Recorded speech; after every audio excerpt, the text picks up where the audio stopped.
AudioJungle.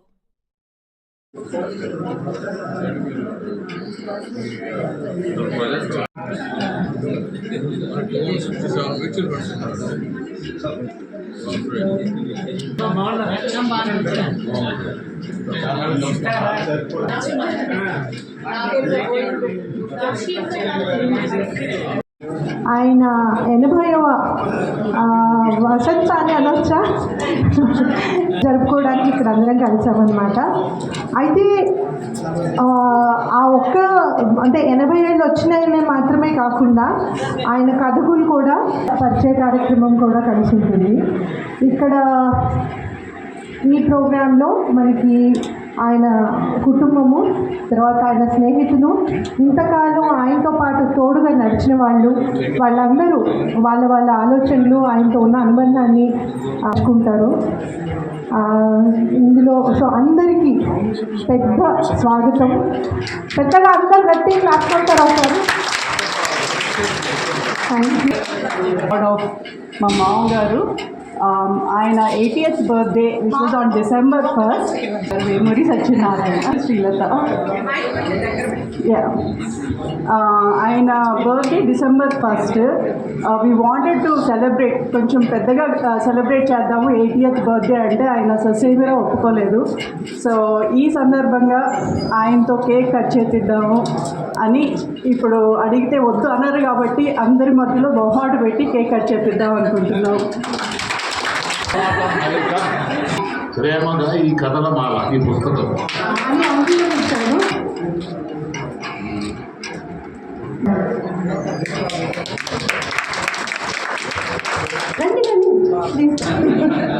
Okay. So ఇప్పుడు cake కట్టితే సుశీల్ దాదా పనవలు ఉన్నారు, వాళ్ళిద్దరు యూఎస్లో ఉన్నారు, Sreeja and Shashank. So cake cutting start చేద్దాము.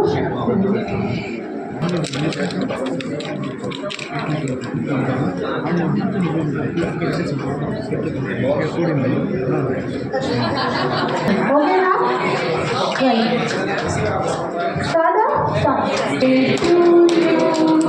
Happy birthday to you, happy birthday dear Satyavathi, happy to you, may God bless you, may God bless you.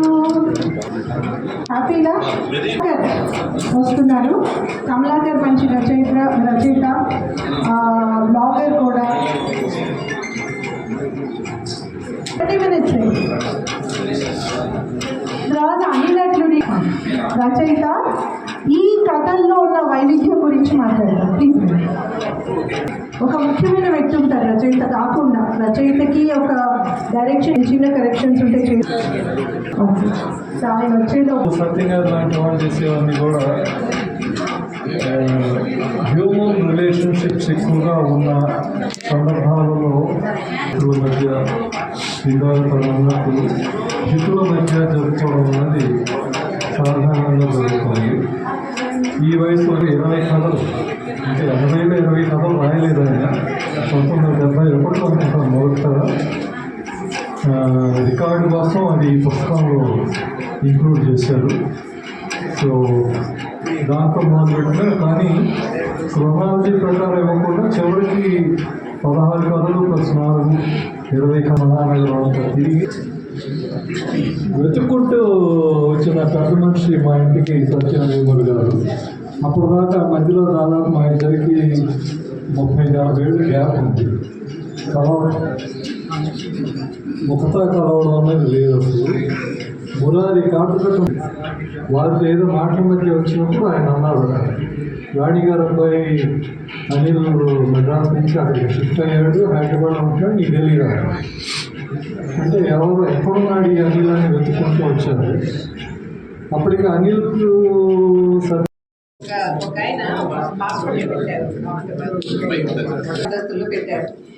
పెట్టి కింద అన్ని బోర్డు అవన్నీ రాశారు.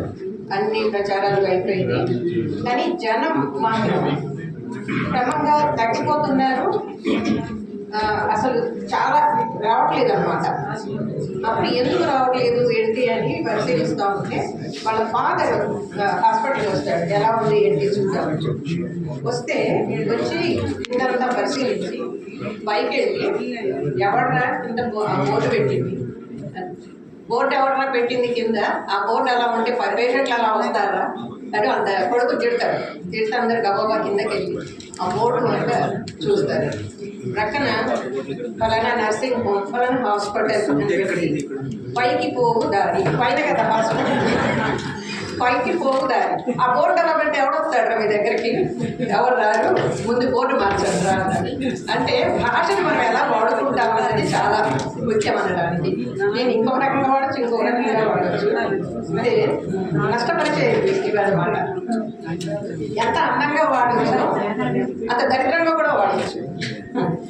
సో ఇప్పుడు వేమూరి సత్యం గారి కథల గురించి, స్త్రీ పాత్రల గురించి మాట్లాడున్నారు. నేను ఫోన్ చేసి చెప్పాను, నేను అమ్మాయిని కనుక మీరు స్త్రీ పాత్రలే మాట్లాడాలంటే నా వల్ల కాదు, నేను మంచి కథ, నాకు నచ్చిన కథల గురించి మాట్లాడతాను, ఎక్కువసేపే ఇచ్చేది అని చెప్పాను. సరేనమ్మా, నీ స్వేచ్ఛ నీకుంది, మాట్లాడు అన్నారు. ఈయన కథలు ఇప్పటికి 40 ఏళ్ల క్రితం మొదలై మొన్నటి 24వ సంవత్సరం వరకు ఇన్ని కాలాలని రిప్రజెంట్ చేసినాయి. ఆ కాలంలో కథ కానీ రచన కానీ ఎప్పుడు ఆయా కాలాలని మనకు చూపిస్తుంది. సామాజిక పరిస్థితులను కానీ అప్పటి జీవన విధానాన్ని కానీ అన్నీ చూపిస్తుంది. ఆనాటి మానవ సంబంధాలు కానీ అట్లా ఈ 40 ఏళ్ల క్రితం నుంచి ఇప్పటిదాకా జీవితాలు ఎలా మారినాయి అన్నది బాగా రాశారు. బాగా రాయటం అంటే ఆయన మామూలుగా కథ రాశారు, ఆ కథలో మనకు అర్థమవుతుంది. నాకు మాత్రం మొదటి కథలు చాలా నచ్చాయి. అంటే ఆ కాలం వాటిలో విలువలు, సంబంధాలు, అంటే మానవ సంబంధాలు, హ్యూమన్ రిలేషన్స్, అది చాలా జీవితానికి చాలా ముఖ్యం కనుక అవి నాకు బాగా నచ్చాయి. ఈ మధ్య రాసినవి ఓకే బాగున్నాయి, కానీ బాగా నచ్చినవి మాత్రం జీవితం ఎలా ఉంటుంది అది కూడా అలాగే ఉంటుంది కదా. అలా కథలు కానీ, నవలలు కానీ, రచనలు కానీ ఒక మనిషి వ్యక్తిత్వాన్ని, అంటే రచయిత వ్యక్తిత్వాన్ని ప్రతిఫలిస్తాయి. ఎందుకంటే ఆయన ఫీల్ అయితేనే కదా మన కథ అందించేది. ఆయన ఎలాంటి వాళ్ళు ఏ దృశ్యాన్ని ఎలా చూస్తున్నారో ఆయన స్వభావాన్ని బట్టి ఉంటుంది. ఆ స్వభావం కథలో కనిపిస్తుంది. నాకు బాగా కనిపించిన స్వభావం మానవ సంబంధాలు, మనుషులతో సంబంధాలు. ఆ రకంగా నాకు చాలా పాత కథలు చాలా నచ్చాయి. కొన్నిటిని విశ్లేషిద్దాం. ఒక ఇద్దరు పిచ్చివాళ్ళు, నాకు బాగా నచ్చిన కథలు ఒక 2-3 చెప్తాను, ఎక్కువ విసిగించాను. కానీ మీరు చదువుకోవాలి కదా, మళ్ళీ బుక్ చదువుకుని మీకు అర్థమవుతుంది. ఒక ఇంట్రడక్షన్ మాత్రమే, అన్ని కథలు చదవమన్నారు, చదివారు, కానీ కొన్నిటివే విశ్లేషిస్తారు. ఇద్దరు పిచ్చివాళ్ళు. నేను మామూలుగా వచ్చేటప్పుడు చాలా హ్యాపీగా ఉన్నా, ఎందుకంటే నా ఏజ్ వాళ్ళు ఎవరైనా ఇక్కడ కూర్చుంటారేమో అని. తీరా పైకి ఎక్కిన తర్వాత కాళ్ళలో వణుకు స్టార్ట్ అయింది. అయితే ఒక చిన్న ఇన్సిడెంట్ చెప్తా. ఎంవి ప్రసాద్ గారి కూతురికి పెళ్లి జరిగిన తర్వాత ఒక రిసెప్షన్ జరుగుతుంది. వైజయంతిమాల గారు బాంబే నుంచి వచ్చి ఆ నృత్య ప్రదర్శన ఉంది. ఆ రోజు వాన పడడం వల్లనేమో బాంబే ఫ్లైట్ క్యాన్సిల్ అయింది. క్యాన్సిల్ అయిన తర్వాత ఎంవి ప్రసాద్ గారు కంగారు పడుతుంటే చక్రపాణి గారు అడిగారంటే ఏంటి ఆ సంగతి అని అంటే, ఏంటి వైజయంతిమాల గారు రావాలి, ప్రోగ్రామ్ క్యాన్సిల్ అయిందంటే, మన ల్యాబ్లో గుండమ్మ కథ అయిపోయిన వీళ్ళ వరకు వాళ్ళే చూస్తారు జనం అన్నారంట. అయితే గుండమ్మ కథ ఫస్ట్ ప్రివ్యూ అక్కడ జరిగింది. తెల్లారి కేవీ రెడ్డి గారు, డివి నరసరాజు గారు కూర్చున్నప్పుడు, ఇది డివి నరసరాజు గారు ఆత్మకథలో ఉంది.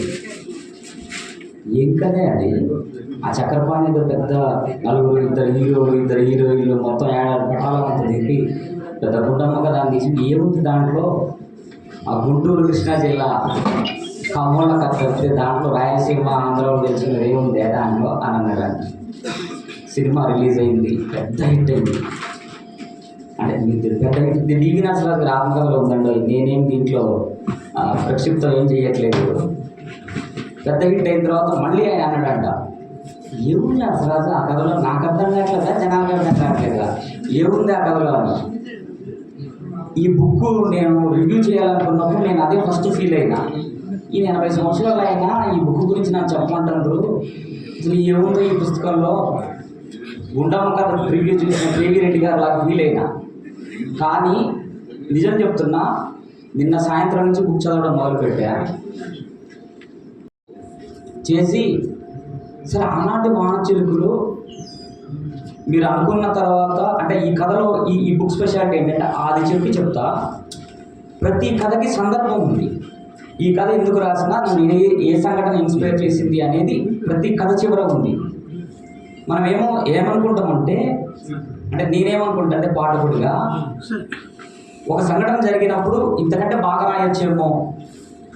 ఇప్పుడు సపోజ్ ఎవరో ట్రావెలర్, మనకు సినిమా థియేటర్లో కూర్చున్నాం, ఎవరో మన పక్కన ఒక అమ్మాయి కూర్చుంది, మనం చూస్తున్నాం, సినిమా కాన్సన్ట్రేషన్ మిస్ అయింది. ఊరికే చెప్తున్నా, దీంట్లో ఆ కథ లేదు. మన ఊహల్లో ఒక థాట్ వస్తుంది, సంఘటన తెలిస్తే, ఇన్స్పైర్ చేసిన సంఘటన తెలిస్తే మనలో కథ కూడా బయలుదేరతారు పాఠకుడు. అందుకనే కదా సినిమా మీద రివ్యూలు ఇప్పుడు ఎవరు పడితే వాళ్ళు ఇచ్చి, ప్రతి ఒక్కరు యూట్యూబ్ ఛానల్ తెలిసి దాంట్లో ఏది పడితే చీల్చి చెండాడే కారణం ఏంటంటే, మనలో ఒక కథకుడు, మనలో ఒక క్రియేటర్, మనలో ఒక డైరెక్టర్, మనలో ఒక నటుడు ఇంతకంటే బాగా చేసి ఉండొచ్చు.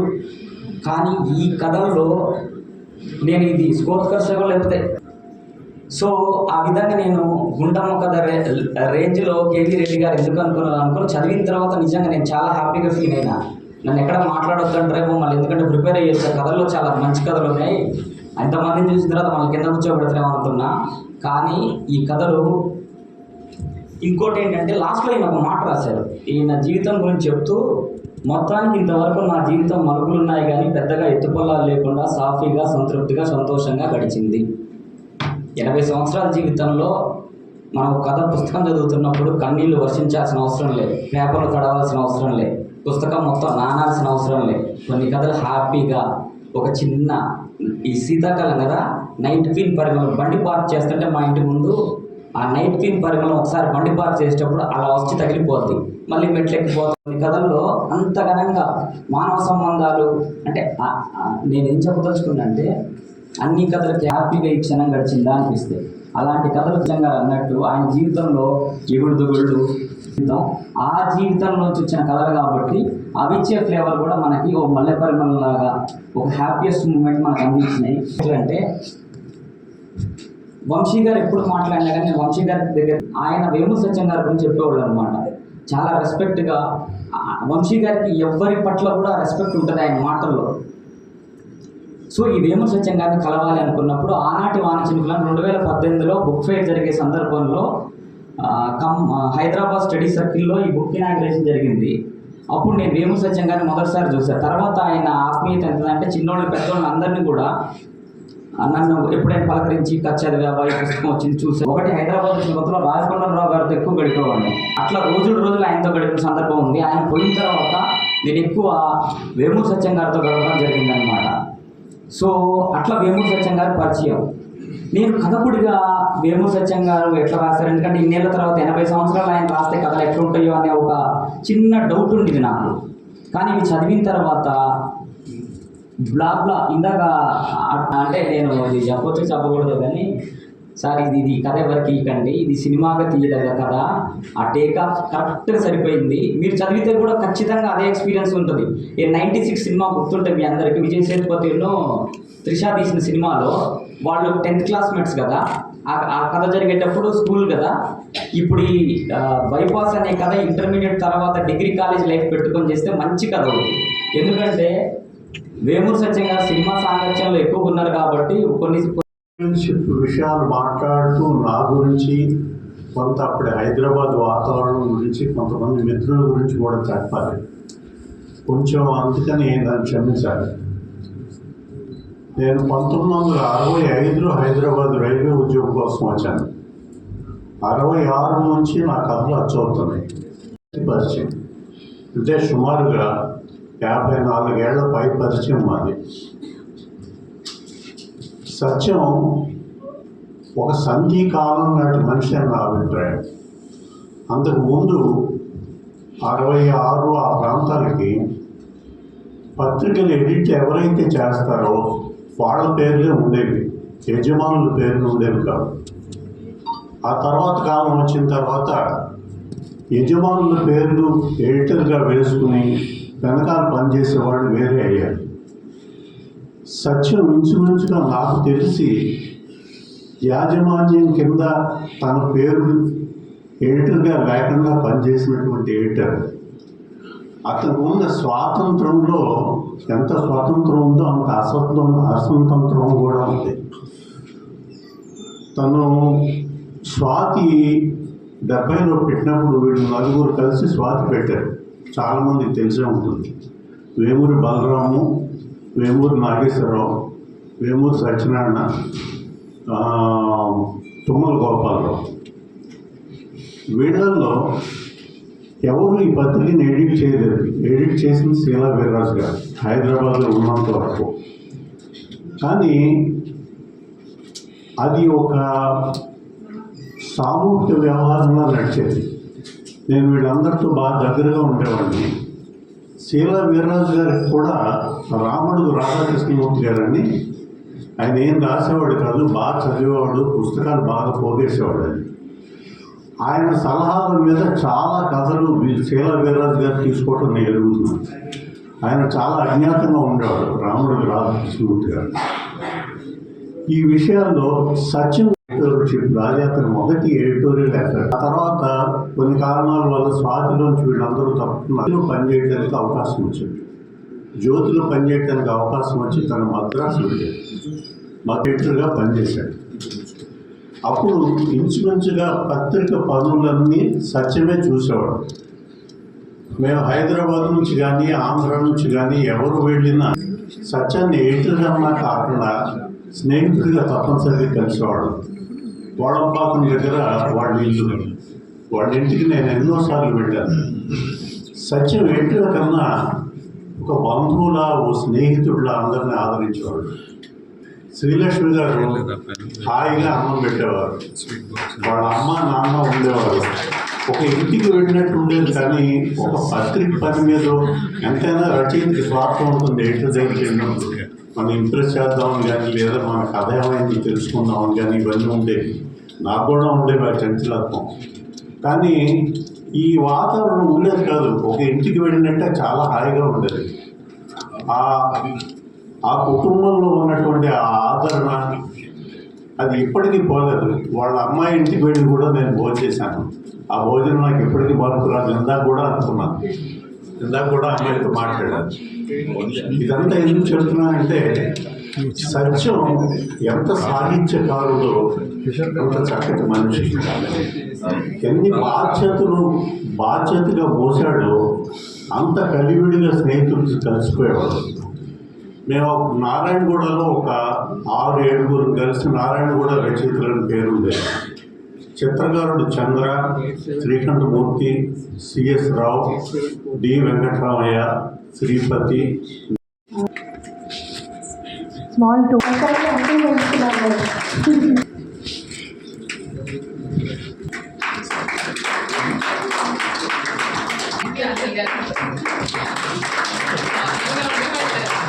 గారు కూడా.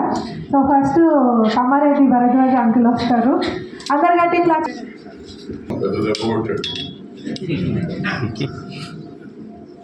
ఇప్పుడు 79లో ఒక సత్యం నేను కొత్తలో సినిమా తీస్తున్నప్పుడు కలిసిన ఫ్రెండ్షిప్ అప్పుడు 45 ఏళ్ళ నుంచి అట్టే జరుగుతాను.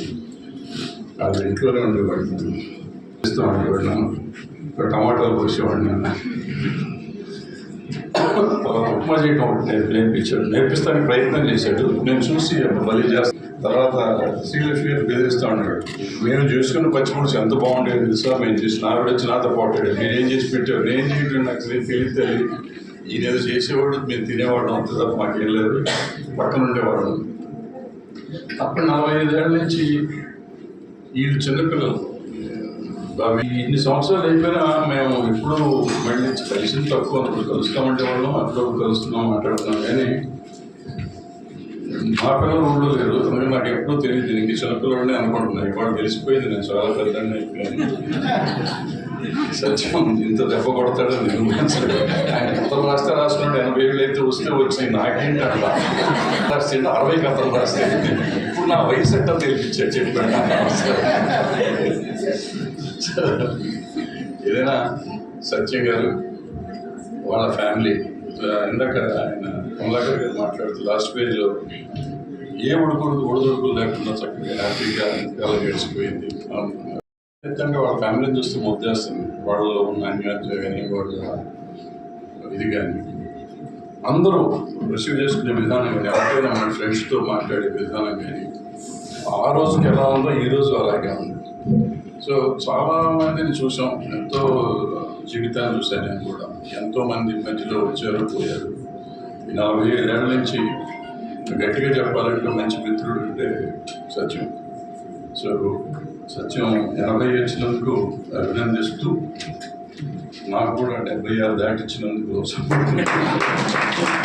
ఉంటారు. అప్పుడు ఆయన పిక్చర్స్ ఇస్తే చెప్తూ ఉంటారు, అప్పుడు వంట చేసి పెడుతూ ఉంటారు. అందుకని మీరు కూడా ఇటువంటి మంచి మిత్రులు చేసుకోండి. Thank you.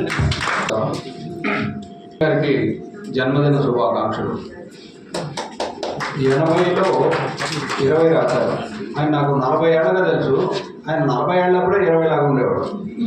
ఇంకో 2 పిడుగులు మీద పడ్డా కూడా ఏం చెల్లించకుండా పడలేదయ్యా, పడేలో మనం భక్తి అయితే సరిపోదు కదా అనే ఒక తత్వం ఆయనది.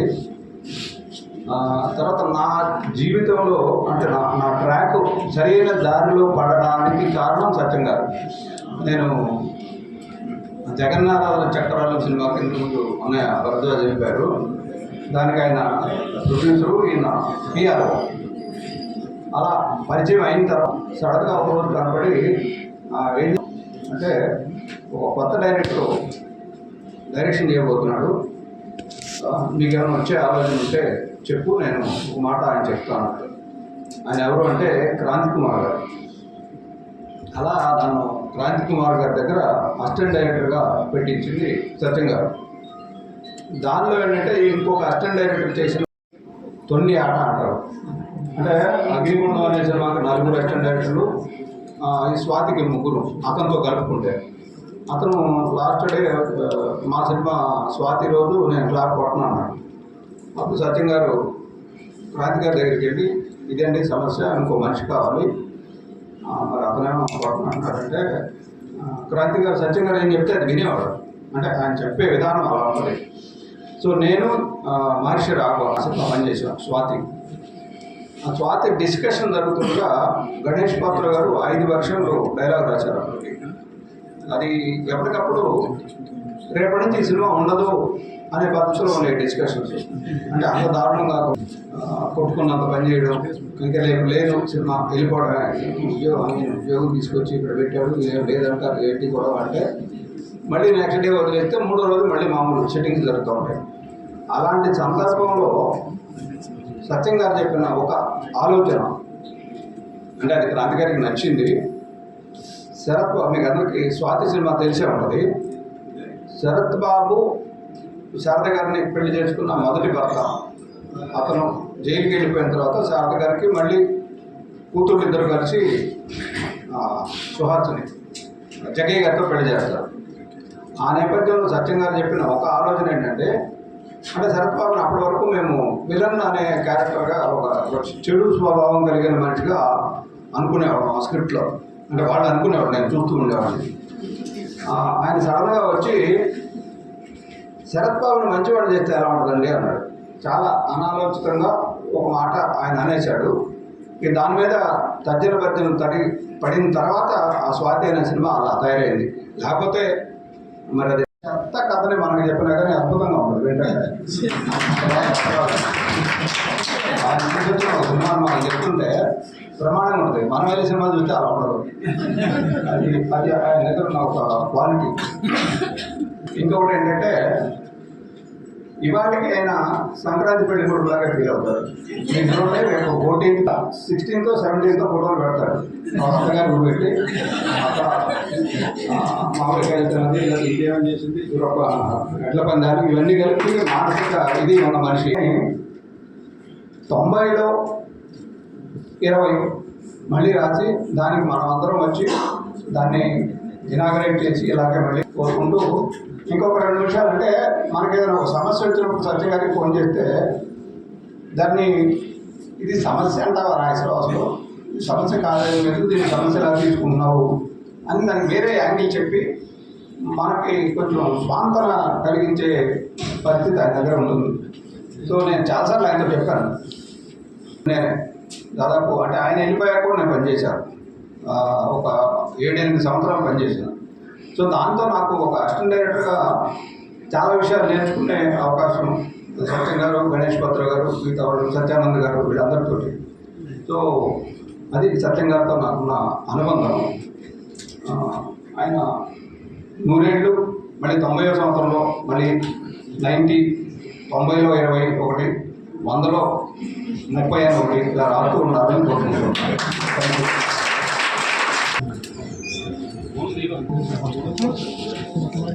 సత్యం గారు మామూలు వయసు బాబాయ్ అని పిలుస్తారు ఇండస్ట్రీలో. పెద్దనాన్న వయసు ఉన్నా కూడా బాబాయ్ అంటారు ఆయన హ్యాపీగా. అంటే నాకు తెలిసి తెలుగు ఫిల్మ్ ఇండస్ట్రీలో ఇద్దరే అప్డేట్గా ఉంటారు, వాళ్ళు వేమూరు సత్యం గారు అండ్ సత్యానంద్ గారు. ఇప్పుడు జనరేషన్లో వచ్చే డేట్లో కూడా ఏదైనా కథ చెప్పి వాళ్ళు ఒపీనియన్ తీసుకోవాలంటే either సత్యం గారు లేకపోతే సత్యానంద్ గారికి కథలు వినిపిస్తారు. సో ఆయనతోటి ఒక్క సినిమా కూడా నేను వర్క్ చేయలేదు, కానీ ఎక్కడ కనిపించినా ఎంతో ఆప్యాయంగా పలకరించి, అంటే ఇందాక భరద్వాజ్ గారు చెప్పినట్టు మన ఇంట్లో ఓ పెద్దనాన్నో, తాతయ్యో, బాబాయ్యో ఎంత ఎఫెక్షన్గా ఉంటారో, ఇండస్ట్రీలో సక్సెస్ని చూసి గౌరవించడం, ఎఫెక్షనేట్గా ఉండటం ఉండే దాంట్లో ఆయన అతీతుడు. సో వాళ్ళ సక్సెస్ ఫెయిల్తో సంబంధం లేకుండా అందరితోటి ఎఫెక్షన్గా ఉంటూ వాళ్ళకి ప్రాపర్గా ఏదైనా సలహాలు కావాలంటే గైడ్ చేస్తూ ఇండస్ట్రీ వాళ్ళకి చాలా ఆప్తుడుగా ఉన్నారు. సాహితీ లోకంలో ఇప్పుడు 80లో 20 ఇందాక శివనాథ్ గారు చెప్పినట్టు 90లో 30, 100లో 40 బుక్స్ కథలు రాయాలని కోరుకుంటూ ఆయన చాలా కథలకి ఆయన్ని సరిదిద్దడానికే పిలిచేవాడు నాకు తెలిసి. ఆ కథలు చెప్పి అందులో ఆయన ఓటుపాట్లు చెప్పి వాటిని సరిదిద్దే కార్యక్రమం. ఇప్పటి జనరేషన్లో చాలామంది నాకు తెలిసి డైరెక్టర్లు సత్యం గారిని కోరుకుంటారు కథా చర్చల్లో. సో అంత అప్డేట్గా లేకపోతే ఆయన ఎప్పుడో రికార్డ్ పీపుల్ జాబితాలో చేర్చేవారు. ఇప్పటికీ శ్రీశ్రీ గారు అన్నట్టు కొంతమంది కుర్రవాళ్ళు వృద్ధులతో వృద్ధులు అన్నట్టుగా ఆయన వృద్ధులు కుర్రవాళ్ళుగా ఉన్నారు కాబట్టి ఇంకా ఆయన అతిథిగా ఉన్నారు. ఆయన లైఫ్ స్టైల్ కానీ ఆయన ఆలోచన ధోరణి కానీ నేను గమనిస్తున్నాను కాబట్టి డెఫినెట్గా కమలాకర్ గారు చదివిన వాక్యం లేవనేది నేను సంపూర్ణంగా నమ్ముతున్నాను. సో ఆయన అందరికీ ఆదర్శవంతమైన లైఫ్ స్టైల్ని గడిపారు. ఆలోచన ధోరణి కూడా ఎంతో పాజిటివ్గా ఉంటుంది. సో ఆయన త్వరగా ఇంకో 140 కథలు రాయాలని కోరుకుంటూ ధన్యవాదాలు. ముందు మాట్లాడిన మా శంకు వీరశంకర్ కూడా ఒక మాట అన్నాడు, ఇండస్ట్రీలో అందరూ పెద్దవాళ్ళు అయినా కానీ ఎవరైనా బాబాయ్ బాబాయ్ అని పిలుస్తారు వేమూరు సత్యం గారిని, కానీ నాకు మాత్రం నిజంగానే బాబాయ్. మా పెన్నమ్మ, మా పిన్ని భర్త, అలాగే సొంత బాబాయ్. నేను 10th క్లాస్ తప్పినప్పుడు, అంటే ఆల్మోస్ట్ ఇట్ వాజ్ 1980లో, అప్పట్లో అంతా ఒక ఇది ఉండేది, ఈ చదువు సంజ రాని బ్యాచ్ ఎవరన్నా ఉన్నారు అని అంటే వీళ్ళందరినీ సినిమాల్లోకి పంపేయండిరా అంటే సినిమా ఫీల్డ్ అనేది అంత ఇదనమాట. ఇక్కడ పక్కనాటికి అక్కడనే చెప్పి అలా 10th క్లాస్ తప్పి అలా మద్రాసు తరిమివేయబడ్డా. నేను వాళ్ళు తరిమితే చేయబట్టుకుని తీసుకెళ్ళింది మా పిన్ని. తీసుకెళ్ళి మద్రాసులో వాళ్ళ ఇంట్లో పెట్టుకుని నన్ను వాళ్ళు తీస్తున్న మంచి పనులకి అనే సినిమాకు ఒక మేనేజర్గా పెట్టి, ఇంకా అక్కడి నుంచి వేమూరు సత్యం గారు బాబాయ్ ఎక్కడ పని చేస్తుంటే అక్కడ నన్ను తీసుకెళ్ళి క్రాంతి కుమార్ గారి దగ్గర మేనేజర్గా పెట్టి, దాని తర్వాత శ్రవంతి మూర్స్లో మేనేజర్గా పెట్టి, ఇప్పుడు నేను ఈ స్టేజ్ ఎక్కడానికి కొద్దిగా కాళ్ళు నాకు ప్రాబ్లం వచ్చి ఇబ్బంది పడిందండి.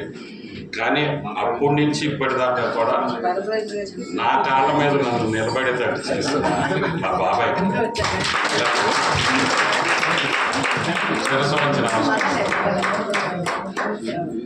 అలాగే